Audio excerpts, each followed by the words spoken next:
একমাত্র প্রধান বক্তা নওশাদ সিদ্দিকী ভাইজান তিনি আমাদের মাঝে উপস্থিত হয়েছেন। আপনারা বসে পড়ুন।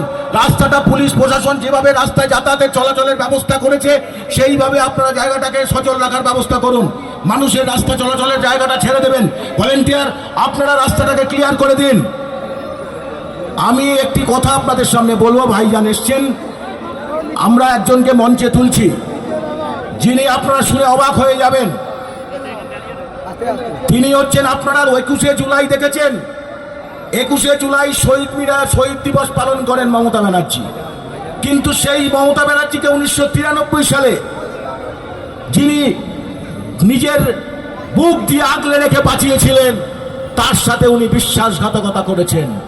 তিনি হচ্ছেন এমডি জিয়াউল হক। আজকে উনি আমার কাছে আসেন, মাঝে সাঝে আমার বাড়িতে উনি আসেন। আপনাদেরকে টিভির পর্দায় দেখেছেন 21শে জুলাই, তার বঞ্চনার কথা শুনেছেন, চাকরি চলে গেছে। তিনি কিভাবে বিশ্বাসঘাতকতা করেছেন ওনার সাথে, আমরা তাকে উত্তরী দিয়ে সম্বর্ধিত করব। উত্তরীয় পরিয়ে দিচ্ছেন আমাদের নূর মোহাম্মদ মন্ডল। আস্তে আস্তে সকলে একটু শান্ত হন।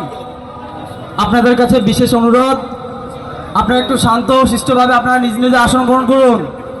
আমাদের এই সিরাজুল হক মন্ডল।